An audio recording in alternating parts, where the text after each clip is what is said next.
Hello everyone and welcome back to Wargame Red Dragon. We have another community cast for you guys today. It's a 3v3 on a very classic map here. We're going to be following the exploits of Maple Syrup 07, who was the one who submitted this replay, but on his team are also PLPL and Nighthawk, while the enemy team has a Ham Sandwich, CIA, and Arcane Jumpy. CIA, of course, is a first lieutenant, and Jumpy is a sergeant. So, right off the bat, we do have Maple headed over to secure Charlie, and that's just, this is pretty standard, usually securing either Charlie or Golf.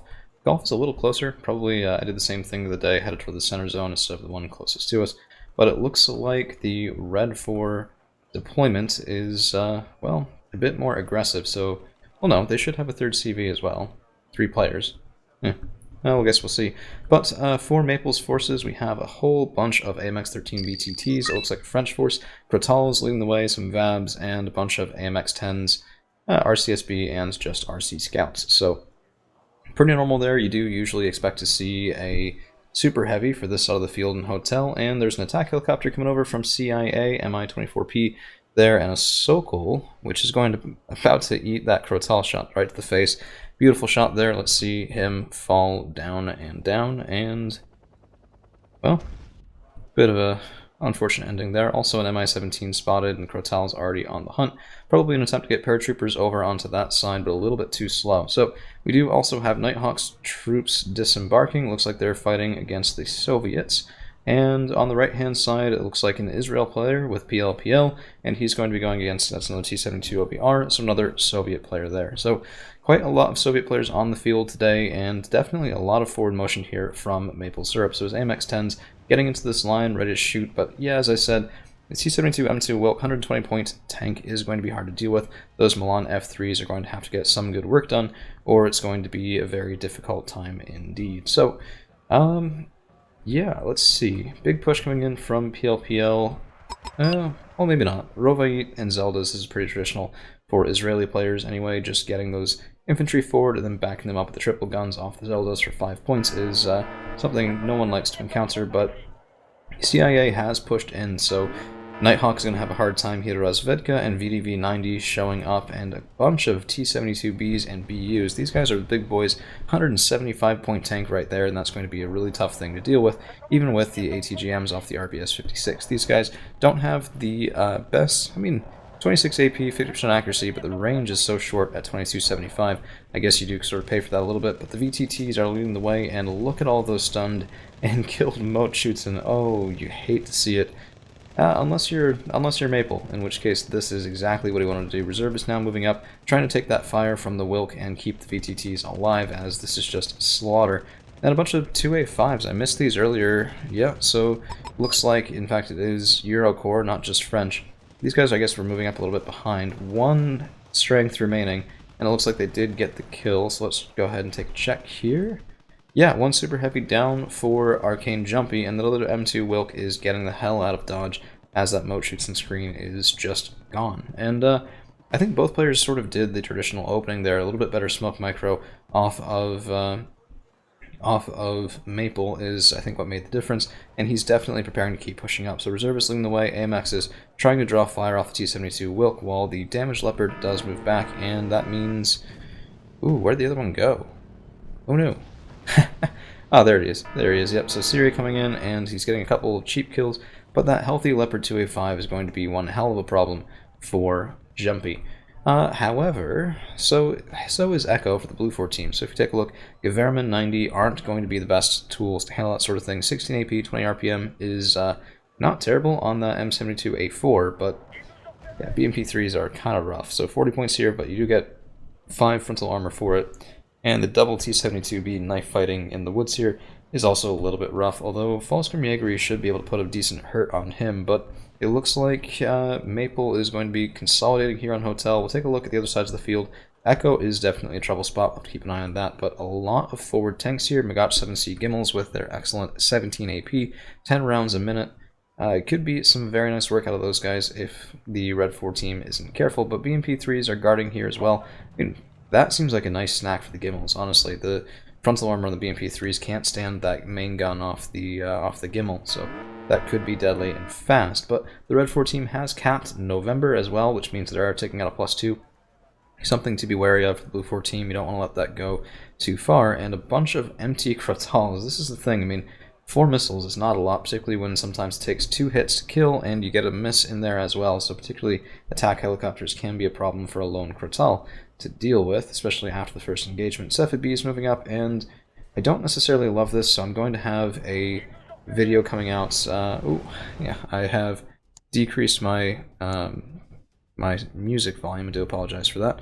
Let's get that back up and moving. There we go. Oh, much better.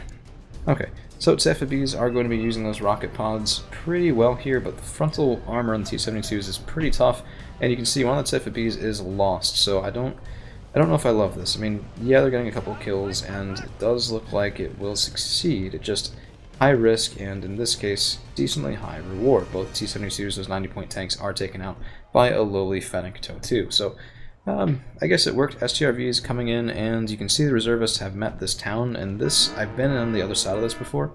It's a bad place to be. The reservists are going to get up there in that town. They're going to screen shots for Leopard 2A5 and for any sort of ATGMs, but it looks like bombers are able to reclaim that somewhat. So only 3 reservists, and they're not going to walk through fire with any sort of semblance of success. So Commandos Para moving up, and this could be deadly. If you can get forward scouting, that can be a pretty rough thing for the person on the other side to deal with, but it needs more support as most of that has been peeled away. Martyr 2 is bringing up more replacements, though, is one way of getting it done, and it looks like Nighthawk is finally getting this under control. A bunch of Leopard 1A5 NO2s and an STRV, of course, for this fast rate of fire on that main cannon. Well, no, actually, he's the one that doesn't. My apologies. 19 frontal armor, 23 AP, a little bit of a substandard, super heavy by most considerations, but it's, well, it's all he needs right here at the moment. Stormer, of course, are going to be able to do decently well, and the support from the other Leopard 105s is going to be able to screen out harder shots for the STRV to get that work done. So far, I'd say a little Blue 4 favored. So we do have nice engagements going on the right from the Israeli player, and it looks like Maple is doing very well with his Eurocorps as well. So the Martyr 2s, if he can get some infantry forward, I know he lost the scout infantry in the woods there, but if he can get the infantry from these guys forward and support the Martyr 2s and a Leopard 2A5, that's going to be one difficult push to resist. I only kind of wish there was some additional help here in Lima, so if we take a look at neutral just to see... Yeah, I mean, VDV, Motostrelki, it looks like most of the stuff from CIA has also been taken out. Yeah, that's Jumpies, and then we have the stuff over here from Ham Sandwich. So not a lot of forces remaining for CIA in Lima. It's one of the downsides of that all-in push. I've done it myself as well. I think that was with Yugoslavia mechanized, and it's a hell of a time. Artillery pounding in, and this is a very predictable position. So it's a good position, but because this is the only patch of woods in that section, it's going to be a bit of a struggle, and you can see the Krotal is getting the hell out of dodge before those promises keep firing in. Just light mortars, but they will get the job done eventually. Skrejet is probably favored in the fight against the TOW-2. When this guy's stunned, he's going to have a hard time getting those toes to connect, which is going to allow the Skrejet to get those guns online. Of course, the guns just fire, I mean, straight lines and all that. Salamandra following up, a little bit risky with the Krotals here. So you can see both of them headed forward, one on either side, really trying to get a kill against that Salamandra. And let's see, one shot. Oh, jeez, that was brutal. I thought they had more health than that off the Salamandras, but I guess I could be wrong. And let's see what there is to see on the right-hand side. So this push is still going up. Magach 7Cs have gotten some engagements under their belt. You can see from that damage they've taken. Bedouins screening, and yeah, I don't know. This is... So the artillery at the time really didn't plaster into anything here. This entire section is flattened, but there was nothing there to begin with. Reinforcements hadn't quite gotten up there yet, so a little bit of a waste of that cluster already. Let's see, where is it anyway? I don't see it. That's interesting. Well, anyway, it might have been cluster bombers, but still, I mean, it was just a little bit too early from where those reinforcements were coming in. Not a bad idea, not a bad position for it either. Just sort of unfortunate circumstance there. And the OBR 1989 will probably outduel that 1A5 NO2. I mean, this guy's 70 points, the OBR is 140, and that 20 frontal armor is keeping him very, very healthy when this guy is very much not. A Puff is looking for the radar AA, but it looks like evac ordered and the guns were turned off there, now turned back on, and yeah, he's going to have a rough time indeed. So, following missile, he does get... Ooh, did he get out? Yeah, just barely. It looks like that was going to be a hit, but it was the same exact time as he got out of dodge. Panzer Grand 90 leading the way, the Martyr 2s are supporting, and as we predicted, this is a really tough thing to deal with for the Red 4 player, particularly with the Crotal's picking off all of those high-value targets again and again and again. So I do like what I'm seeing over there, and the CV9030Ns will screen out those BTR-80As decently well, unless the OBR gets involved. So a bunch of Monostrelki kind of biting the bullet there, and a Rafal making a long journey all the way over here to deal with a Syria, 1 missile away, and 2, yeah, that's a kill. If the Rafal can get out, that's definitely worth it. The Syrias are a major deterrent for his Leopard 2A5s, and that's not something that you can allow to really chip away at the value that you have on your side of the field. So, yeah, that is a very nice kill there from the Rafal, and I only kind of wonder, I mean, moving up another Leopard 1A5 is just another way of getting one of those tanks killed again. ATGM's coming in, and even if they didn't, that big tank was still anchoring. I think better to try to clear out the VDV here. You can see there is now an assist from Maple, so Martyr 2 is providing good fire support. Panzer Grand 90 leading the way as well, trying to get into the towns. And, attack of the demon cat there. So we are going to have a minor interruption, but there it is. And let's see. Yeah, I mean, the Panzer Grand are in the town. They are going to be probably out dueling VDV, particularly with all that nice fire support from the supporting elements on the other side. And this is the problem in team games. Once you start losing, once your ally starts losing, even if you're winning, even if you're on the far side of the field, it just sort of leaves you open to, I mean, almost RTS style, well, this isn't RTS, ganking type maneuvers, right? So the Martyr 2 is going through, killing that radar AA is pretty brutal. Another kill besides, probably on a Skrejet, and these guys, combined with the collapse on the left-hand side here, are really ruining CIA's position, even though this was a decently developed hold. So I mean, nothing was really capped behind it, but it was definitely a good idea. And the Moderna able to just escape a peace shrine. Looks like 1 missile probably did hit there, taking out 5 points. And the Leopard 2A5s are just going to finish the job. So 2 points of damage there, not a ton. But with twice the rate of fire, this guy needs to move over. He's blocked by the town. That could be really, really bad really, really quickly. But it looks like with the Moderna worried, he wasn't able to land any shots. So that does kind of suck. India has been secured now, and that does mean that with Mike secured as well, it's back to 0-0. I've been relatively ignoring the score so far just because this was one of those games where there's a lot of action on the ground, but it does look like there's a slight lead for Maple's team in terms of points, and I'd say also in terms of position as well. Of course, Hotel usually does decide the winner here, and Hotel is held very, very solidly by Maple. So even if there's no successful push into India, which it looks like that is coming, so the Israeli player is looking to get that sort of engagement on the way, if they just cap the center zone in Hotel, that will be enough to make those points add up in their favor. A bunch of bombing runs coming in now, and I'm not sure about the effect of that. It seems like one of those where it just might have been shooting at something that's empty, but as UAZ is coming up, so maybe there is something back there that was worthwhile. But the UAZ is sniped, and that Leopard 1A5 NO2 has just gotten a serious pay raise if he can stay alive and evade that T-72 OBR. So, Grotal shooting in at Nakula. That could be pretty nice. One shot does come in and land, but down goes the Grotal as the Akula answers with those wonderful Vikr ATGM Sol H missiles. Just very, very deadly things there to deal with. Another Grotal is called in, and Panzergren are holding strong, but they're so far forward. If there's any semblance of a mechanized push on that side, it does make me wonder if they'll be able to really keep that advance going. Rafal is circling, and air dominance has more or less been won by the Blue 4 team, at least in spirit anyway. And this is sort of doubled down on by the forward advantage on the ground, right? You don't want to be spending for a big air force if you're already losing on the ground, because it's just another way to lose that much harder, which is very much not what you want to see happen. So, Rovayits, more Rovayits, more Rovayits. Shaitet 13 over here is a very deadly trap, and you can see Ham Sandwich is hiding back in the background of India, a very much rear-facing position you don't want to be in if you can avoid it. Peace Run coming in. I don't see his targets. He might just be circling as a deterrent, but that is a little bit risky, especially with your Rafal on evac bingo, which means you're no longer getting the protection against ASFs there. And this is what I meant from earlier. So Panzergren 90 are beautiful, beautiful infantry, but alone and unsupported, just not quite able to hold that forward position. And really the lack of the Crotal, I think, was the clincher there. So Martyr 2s are good fire support against the ground, as is that AMX-10 RC. But, ooh, there's the target from the Peace Rhine. 2 missiles going in. The OBR does survive just barely.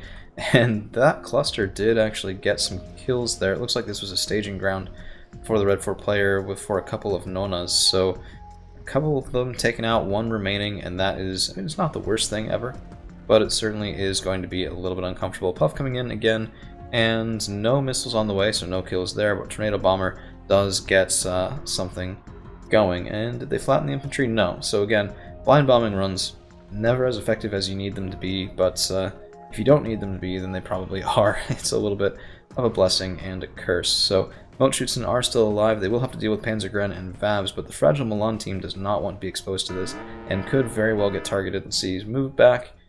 Yeah, I don't necessarily love this. There's so much infantry there, and the KA-29TB with the steel chair from the side with those S-80FP rocket pods is going to be just the icing on the cake that pushes Maple back here. But we still have a nice hold in Hotel. I almost wish that was capped.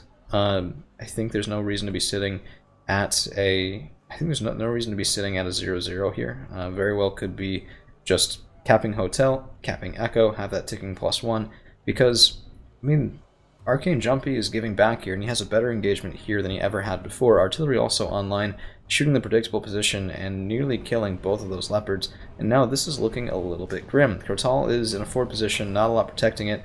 Martyr 2 is having to get back in order to survive, and yeah, I don't know.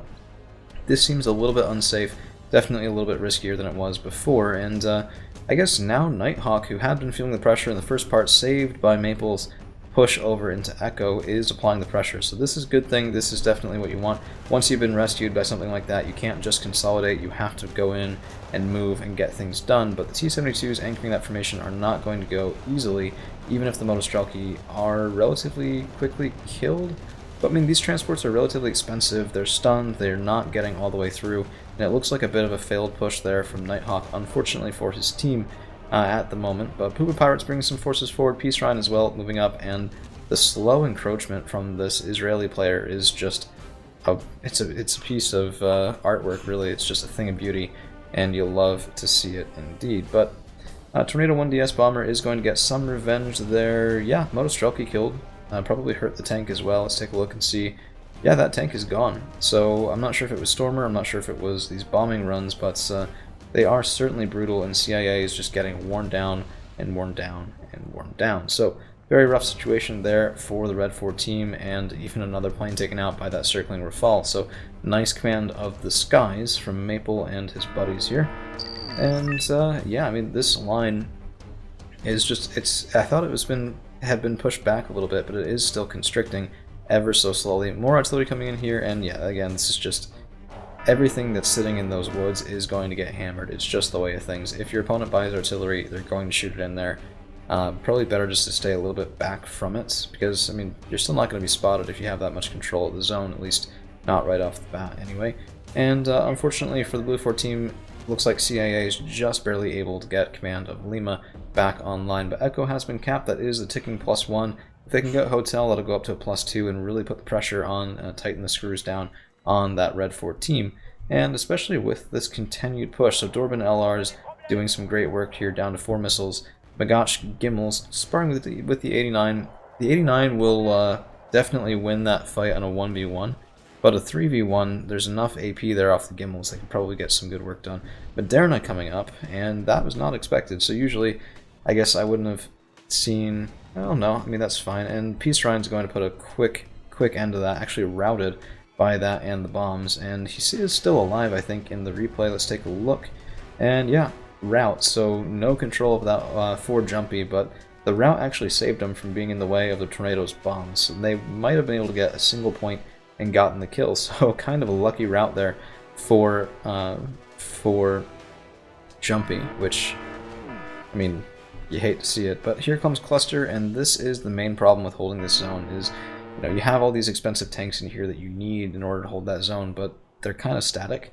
So if you're not pushing forward with them, they are just going to get hammered, and that means more Munkat 1s out there to resupply over and over and over again. You can see very nice infantry from Jumpy as well, getting the Moderna back, trying to keep him alive and distracting with lots and lots of infantry, more than the Panzergrenadier and Commander Marines can deal with in the open field without their own fire support, which they do have along here with the VABs and the Martyr 2s, but it's not a good angle, and they'll have to move in order to get those guns online, which they really definitely need to, because look at that Commander Marine getting melted by Motschützen, who themselves are not exactly having the time of their lives, but I mean, they're surviving, that's all they need to do, and we have seen the sparring here keep going on, probably a couple of T-80 kills with Gimmels, but down to half strength, and I don't think that's a bad decision at all. So just pull them back for a little bit and try and get a bit better situated first before you keep moving forward. A Nighthawk not able to move forward again. I would love to have seen some smoke there in front of those trees, trying to get some cover so that you can get troops more forward.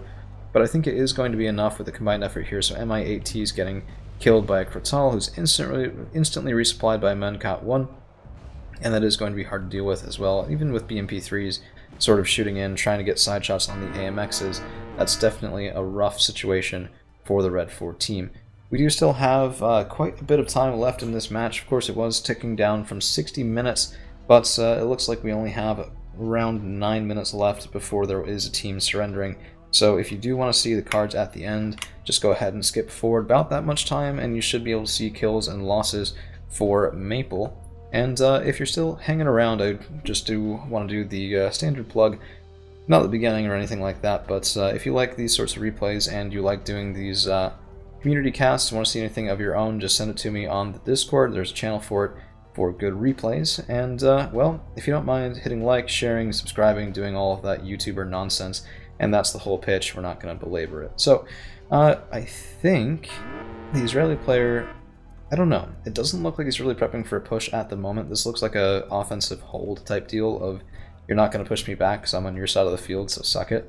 And a big investment in air from the Red 4 team, so a bunch of MiG 29-913Ss, and there are some plane losses for the Blue 4 side. So this could have just been a, you know what, let's get a big enough fighter force that we can go in all at once and really break the Blue 4 hold on the skies. Rafal is in danger off that 25 PD, but just able to get out of it, and nope, taken down by some radar AA in the back. So the Rafal is done.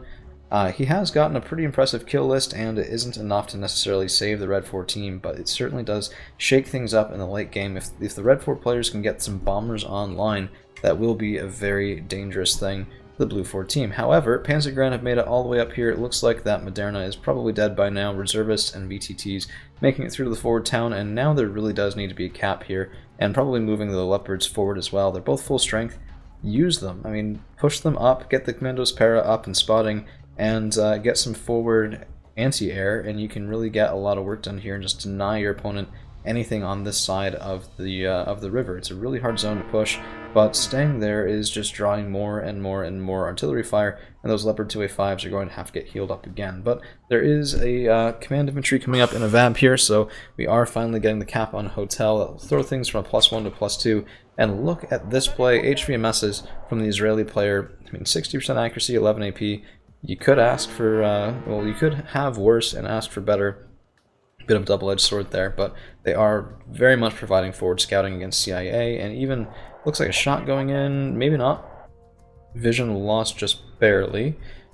And some pretty fierce fighting going on over here. Martyr 2 was lost, and it looks like both Jumpy and CIA are fending off Maple's push in the center, so that is going to be a bit challenging, and Motschützen 90 will make short work of reclaiming that town. So now it's a little bit too late to have that aggressive hold. But I think, I mean, moving these guys up beforehand, you could have killed the SPW on the other side of the river and prevented those troops from getting in and crossing over and hitting that town. So a little bit unfortunate we didn't see that shot going in, and side shot on the T-72Bs. They're going into reinforcements already damaged, which is never a good idea.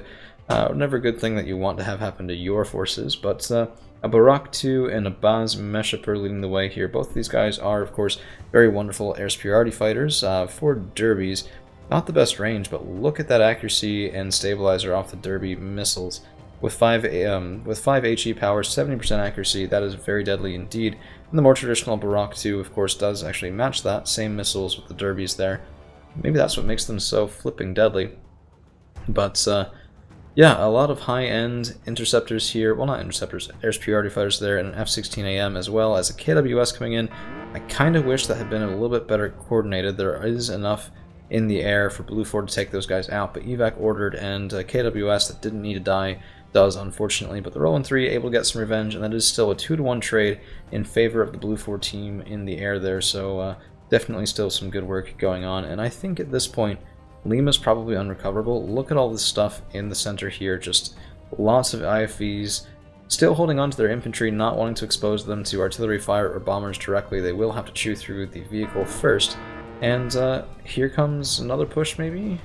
This is the issue, those T-72s could kill all of this with reasonable safety. I mean, they're just going to do shot after shot after shot into the IFVs and leave the infantry in the open to then get taken out by lighter elements. But pretty nice artillery going in there. Lars 2 firing from close range is going to have some very, very small dispersion, and let's take a look at what that did to this side of the field. T-72s panicked.